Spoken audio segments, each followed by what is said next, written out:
my name's Harold Alfie Humes. My sister gave a nickname of Woody. I don't know why. I know as a young kid I was always climbing trees. I joined the army when I was 17. I spent 20 years serving in the Australian Armed Services. When I finished, I joined the WA Police after 12 months working for DCP. I spent 25 years in the WA Police Service. At the moment, even though I retired, I still help our young people try and get their learner's permit to help themselves. I was born in Narrogin Hospital, and I lived most of my life in a little town called Wandering. Wandering is one of the coldest towns in WA. I'm the youngest of a family of 12. My dad worked on the farms. Mum was a midwife. Went to school at Wandering, freezing cold. Never had any shoes. I walked to school on the ice because we couldn't afford any shoes. Most of my older brothers and sisters were taken away from Wandering by the welfare. So I was only about 4 of us at home at the time, and it was me, my brother and my sister. And later on they were taken away by welfare, and I stayed at Wandering and went to Pingelly High School. I used to get up 7 in the morning, catch the bus, go 30 miles and then get home at 5 o'clock at night. I didn't like getting up, but that's what I had to do. I ended up staying with my brother Jeff because Dad died when I was 9, and I really didn't understand what that meant. A few years later, Mum drowned in the Swan River, so my brother Jeff sort of reared me up. And when I turned 16 and finished high school, I had no idea what I was going to do. So my brother Bill, who lived in Sydney, took me back to Sydney. He was ex-army. He does 3 years, 1 battalion. So I stayed with him till I turned 17. And I just said to him, I said, mate, look, I got joined the army when I turned 17. That's exactly what I'd done. But growing up and Wandering was very, very hard. I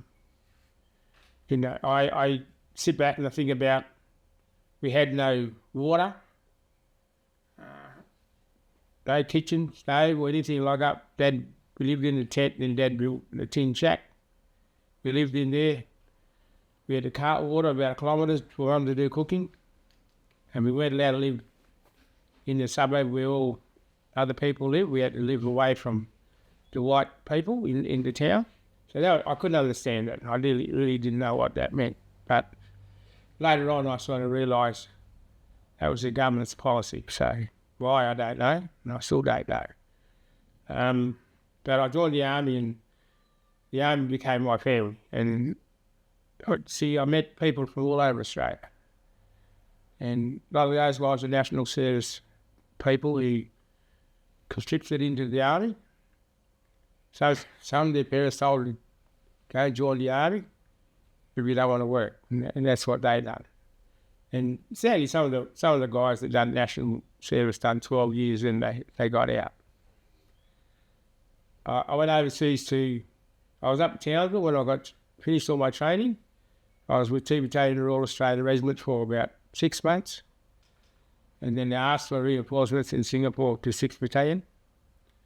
So as a young soldier, I said, yeah, I've got 6 years to go, so I volunteered. And later on, they tell you don't volunteer for anything. So that's where I went. I joined 6th Battalion in Singapore. And we done a lot of training in Malaya in the jungle and stuff. And I weren't too sure where we were heading, but we were there for about 2 years. And everything to me that I'd done was cultural awareness. When I left Wandering and lived, Wandering's about 100 people. When I went to Sydney, all I see was ants. They're everywhere. Because my brother said to me, I'll work in town for the Reserve Bank. And he wrote out a little map. He said, catch the train into Central, we go underground, get off. I want you to stand up, walk up off the platform, turn left and stand at the wall and wait. So that's what I'd done. The next thing, all I see was these people walking towards me, and I couldn't see them. They're like little ants. And I said, all I want to do is go home to wandering in the bush. That was just a culture shock. And then I went to Singapore.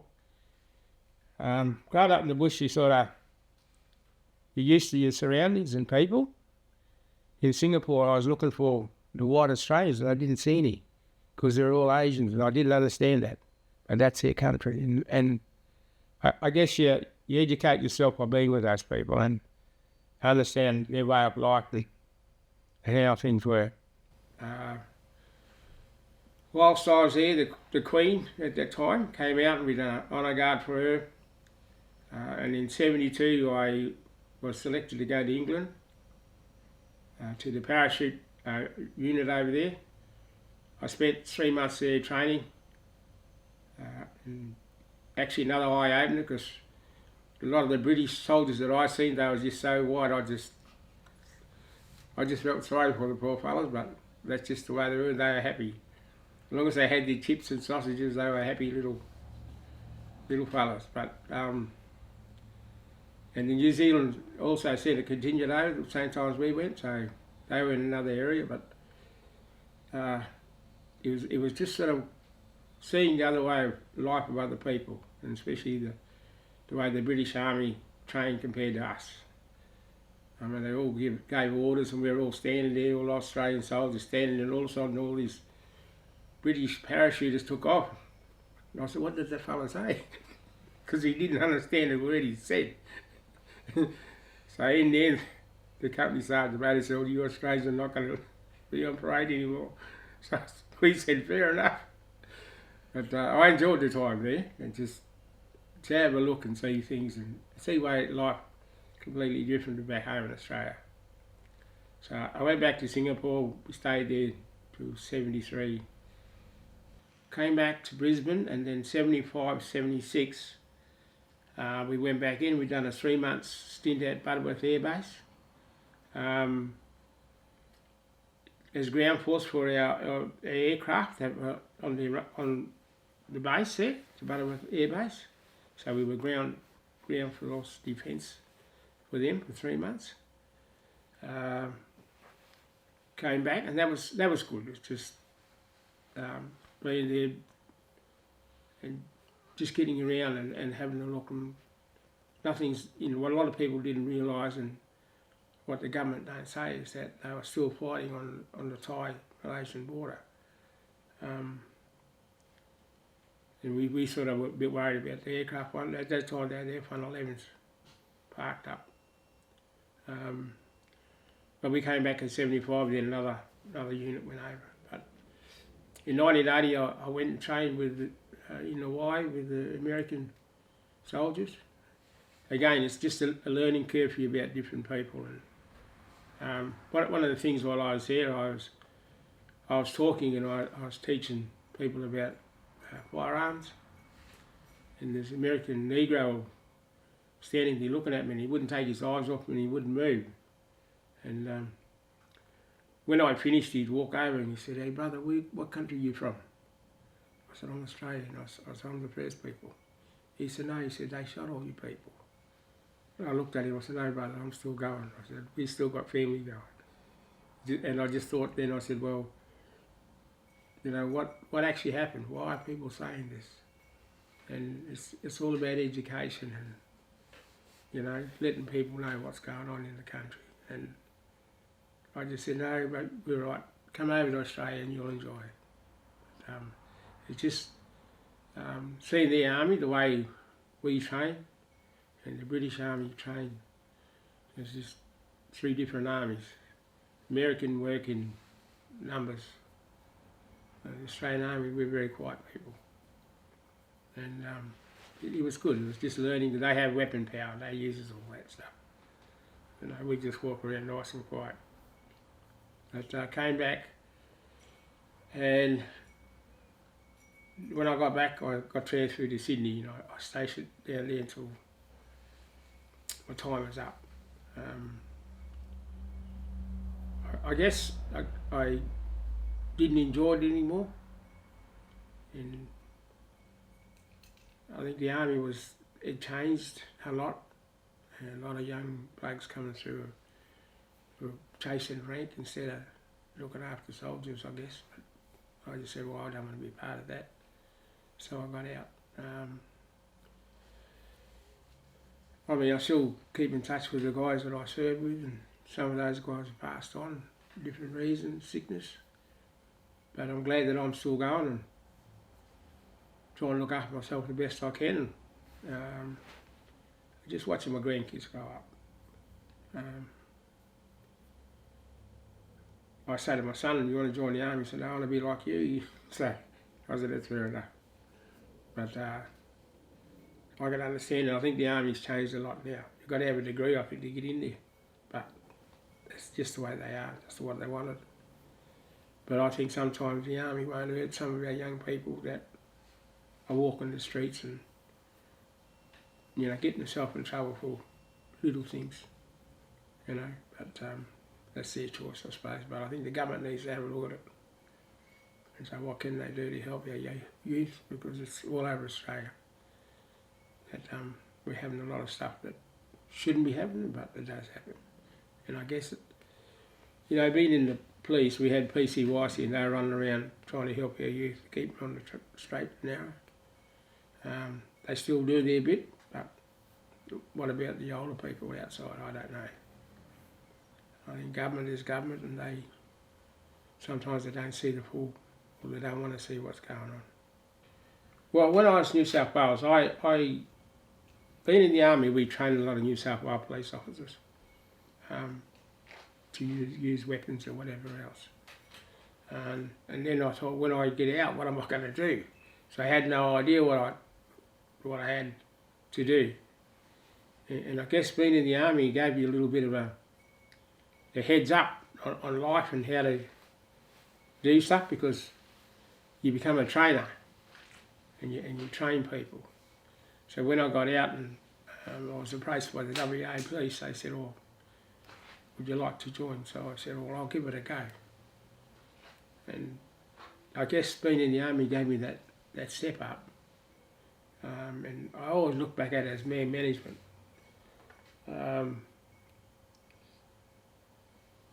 Sometimes the police had no idea how to talk to people. And I've come across officers who can't talk to people. They'd rather write you a ticket than talk to someone and say, why you done that? Because that's the easiest thing for them to do, because they couldn't talk. And it's sad, it is the way it is. But I have no problem. And I talk to a lot of kids in schools, which is where we should be. And the police commissioner, before I got out, they took police out of the schools. And to me, if you're a smart man, you get all the information from kids at school, because they'll tell you what's going on in the streets.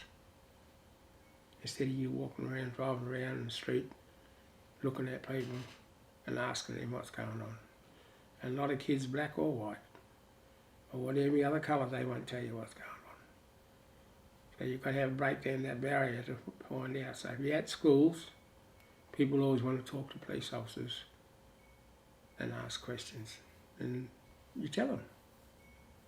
And you help them out. Because sometimes they see you down the street, they'll walk past you, but if you talk to them at school, they'll come up and say hello and ask how you're going, which is what you need. I know a lot of our Aboriginal people they live in a sea blue uniform. Sometimes they freeze. Because growing up as a young Aboriginal person, police always target you for whatever reason. And a lot of our people were locked up for no reason. Drunk and disorderly. Old magistrates say 3 months, so you get off the street. That was the idea of cleaning up the towns. So even today, a lot of our people find it very hard. When I run my driver training program, police officers with me, and when the kids come in, I just tell them to sit down and relax. Don't look at the uniform, look at the person that's wearing it and talk to him. And I break all those barriers down, and I hope I continue to do that till I get too old.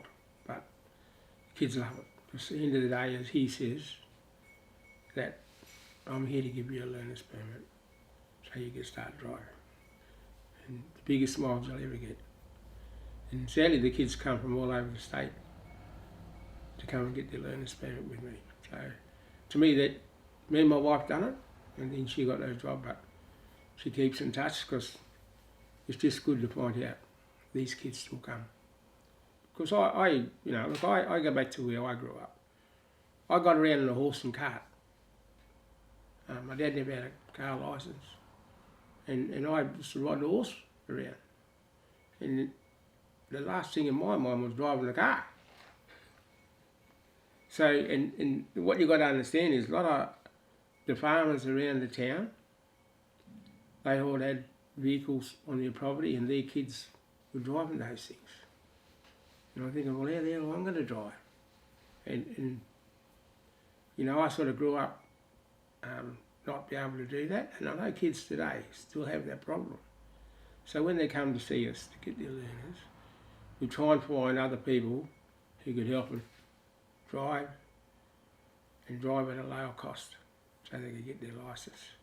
And some of the kids that come to me, they've gone up to the mines, they're on the mines, and they come back and say good day. Even in primary schools, when I talk to primary schools, some of the teachers say that the kids are bored, they get into trouble. You know, I said to the school, I said, why don't you get a garden and get these young students to plant some flowers, get them to look after it, and no one will destroy their garden because that's theirs. And they looked at me and said, we'll try that. Just simple things that a lot of our kids like to do. And once it's theirs, they look after it. If it's not, they'll destroy it. And as they give them something so that they can respect it, and it's theirs. It's like the jobs. You know, a lot of our kids go into jobs and they don't understand it. So, as I talk, when I talk to high school students, is that when you're in high school, there's a big fence around you, and that's your security. It looks after you. When you finish high school and you walk out, who's looking over your shoulder looking after you? No one. And I said, the only one might be there is your parents or some of your family. I said, but that's what you've got to look at. It's that security thing that you have and then you don't have it. And I guess that's was like when I was in the army. That was around you with all your mates and stuff. And all of a sudden you walk away from it, you don't have that. You've got to start somewhere and do something, and some people don't know you've been in the army and understand the way they are, your mateship.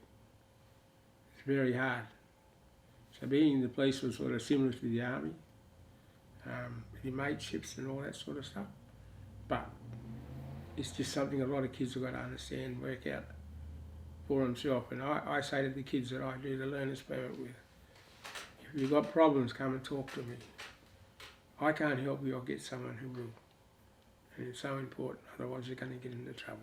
See, I sit down there and I laugh about, you know, when I was in primary school, school teachers used to give me books to read and everything, and I look at them and I laugh at myself, because here I am living in a tin shack. There's no power, no electricity, you know, where's your lights? And it just, some people are so naive and didn't understand how hard it was for us to grow up, you know. You know, but some of my brothers went on and done very well for himself, you know, just. One of my brothers, Bill, he ended up working for the Reserve Bank in Sydney. So he's pretty smart, like, after he left the army. The other brother, he mucked around in university for a while. But the rest of my brothers worked on farms and shearing and done all the hard stuff. So, and you know, you say to kids, you don't have to do that anymore. You get a nice job that you'll enjoy without really killing yourself. After I finished with DCP, I ended up joining the WA Police Service, and I done 25 years in that service. And I'd done a lot of work with a lot of our youth, a lot of our Aboriginal kids, trying to help, and I still do it today, help them get their learner's permit so they get a licence and get a job and just be better for themselves. My wife used to come down and help me before she got her own job. So it's just helping our people, and we still do it today. She's working as Aboriginal Health. She enjoys that. I still go down and help the young kids get their learners, and I'm just, all our family sort of getting out and doing stuff. My granddaughter's just become a police cadet, so she's enjoying that, and it's opened her eyes a little bit to what's going on out in the street and how people are and how they treat you. My son's out to school, and he had to go to school when he's a young bloke, but he's working out to school. And my older son, he works away and then he comes back. I'm just proud of all my grandkids. My wife, she got this book, and a lady had it in town.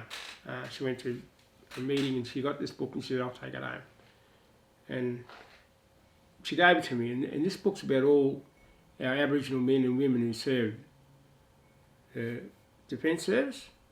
And these are all Western Australian, men and female. And a lot of the, at the back we've got all the old fellas, photos that were home guards.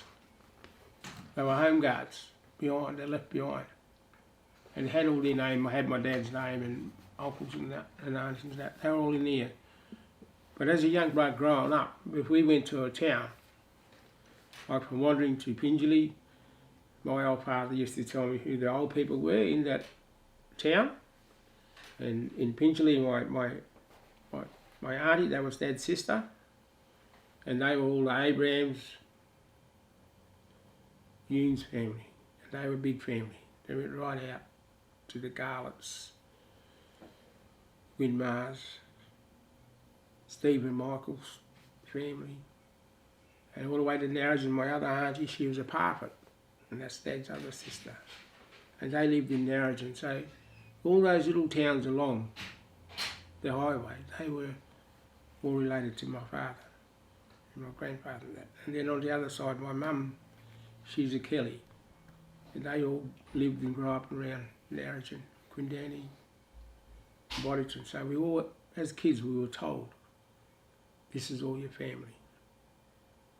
And in here, I had some of my nephews who joined. Ray Kickett and his dad, Reece Kickett, they were in here. Charlie Parfitt, my nephew, he came from Kojonup, Narrabeen. And so we know all these people, and they're all related to us. Because on the Youth family, we are like the big name that everybody branches off because of my aunties and my uncles. And we grow up knowing these people. When my dad passed away, I went to live in Narrabeen with my brother George, and I went to school there for a while. And I went to the park one day when I was at school, and this old man came up and said, "What are you doing?" I didn't know who he was, but he was my dad's brother. He said, "Don't you hang around with those other boys." And I said, "No." He said, "All right." He said, "I'll keep an eye on you." And that's one of the things that a lot of people don't understand about our way of culture. And the old people still look after, keep an eye on you, your old aunties. Uncle Alec, he was down in Roland's Mission. A lot of his family, they grew up down there. My other uncle, his family lived in Fremantle. They worked on the wharf. They were wharfies. He was. And then Stephen Michael's family lived there in Kojonup. That's my dad's other family. We all connect up. So, and I say to my son, I say, when you talk to someone, ask who they are. And I say to my granddaughter who's in the police, when you talk to someone, ask who their grandparents are. And then you make a connection to who's who. Sometimes those old people will tell you, because they know all that family connection. The funny thing, when I joined the army, I was in Ingleburn doing my corps training, and sadly a lot of the Noongar boys from WA were there. They'd walk straight up, "Brother, where you come from? You come from WA?" Because a lot of them were homesick, but I was like, yeah, brother. And we got on really well, you know. We all went separate ways and that, but there was that connection that we had. Look after each other while we were together. Yeah, our culture and our connection still go. As my son's finding out now, being at school, a lot of kids know who he is, but he's still trying to find out how they connect to me. So I said, we've just got to listen and learn. And a lot of the schools that I've spoken to, and a lot of the kids in there, because I was in the police, they knew who I was, but they didn't know why or how. It's because of their parents, their grandparents. So the connection is always strong, and the culture is always strong. Now my wife, she worked in Marble Bay at the school, and the kids there were just so brilliant. They the white kids and the kids, the Aboriginal kids from Marble Bay, they all spoke the Aboriginal language, and I thought that was fantastic. And then if you want to learn something about their culture and their place, what a great place to learn at school. And a lot of our kids down here now talk. As a young bloke growing up and wandering, we weren't allowed to speak our language. And so a lot of our people now, even our older people, are still trying to learn to talk the language. It's just, I don't know, the government had their idea and didn't understand. And when I sit down, I think sometimes about how we live now. And it's no disrespect to any other cultures that are in Australia at the moment. But can we speak their language? That's what I want to ask the government. And we couldn't speak ours when we tried to learn. But I'm sure that, you know, throughout Australia we are a really strong people, strong cultural people, and a lot of those people will come through, a lot of our young people will carry it on and be strong. And hopefully it's better for all our kids and our old people as well, that are still got a lot of old people still going, and talk to their kids and hopefully they learn about the way we are. And I always talk about the hard times. And like growing up and wandering, I think we had a bob. They gave me a bob every Saturday when he had a bob to buy an ice cream. And that's all I ever wanted. And today I say to the kids, I said, you guys, you must own a McDonald's school. McDonald's shop is yours. Because every chance you get a couple of dollars, you want to go to Macca's. But I guess that's life. My grandson, when he first started, we lived in Langford. And my son is a couple of years older than him. He was playing at Linwood.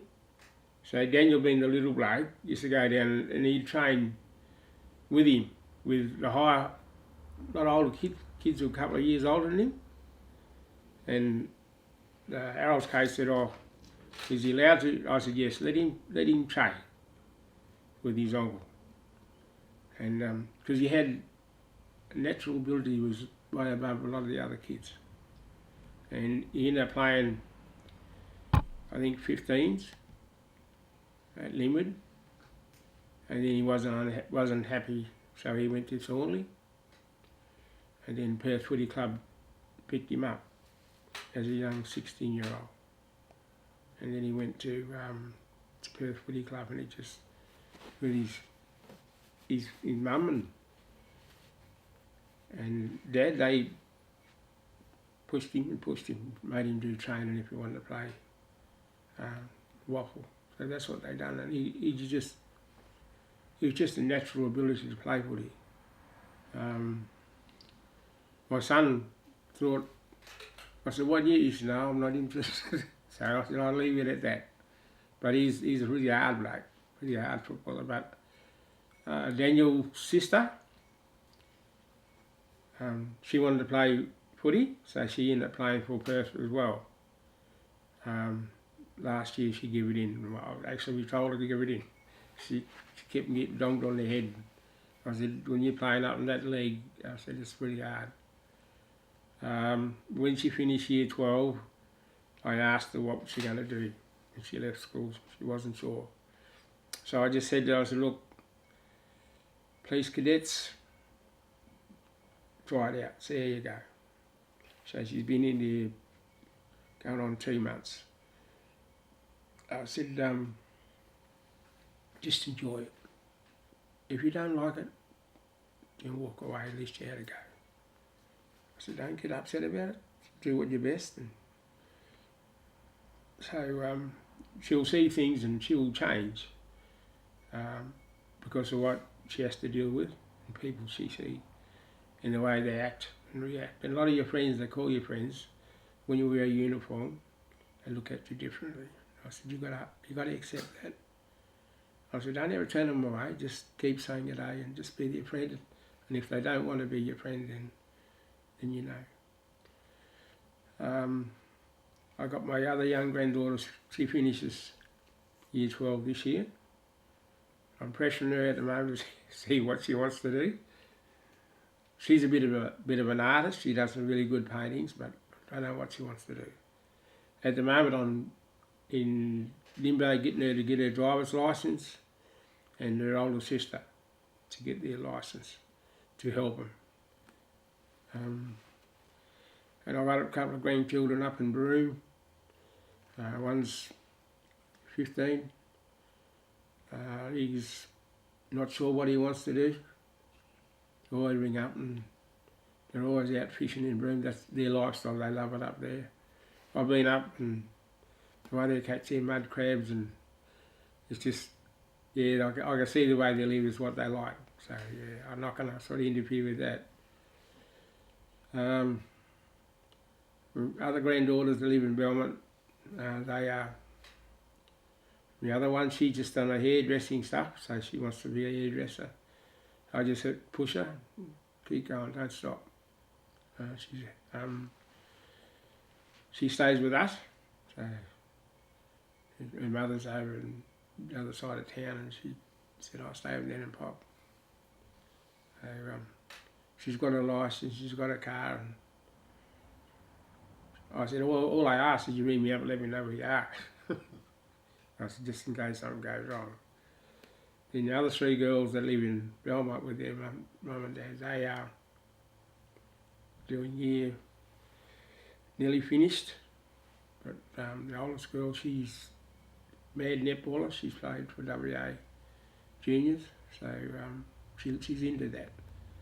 The second oldest girl, she's not sure. I said, you've got to get her into cricket because I've seen her bowl a cricket ball, she's pretty good. With the younger one, I call her the voice because she got a terrible voice. Oh, but I love them, you know, it's just... And my wife, she teaches them their language. We go in the bush and she'll tell them different stuff, so they listen. And, you know, I see, we take a lot of kids when we go bush, we still go camping up north. Shoot and roo, get our tucker for what we need, and we teach the kids how to skin a kangaroo. And while we're there talking, Nan sits down and she tells them about our language and stuff in the bush. So they learn. And you know, some of the kids that come out with us, they want to come back because sadly, they don't have male figures in their home as their old grandparents and stuff. So they come with us, and I said, more the merrier, and we don't mind taking your bush. And not only the kids, we've taken adults out there with us. Because to us, to me and my wife, we living in the bush heals a lot of the stuff that we go through. And when you teach your kids about the bush and get them to understand, and you show them how to survive in the bush by different foods that are in the bush, it's a thing that we try and pass on to everybody to learn and try and understand us.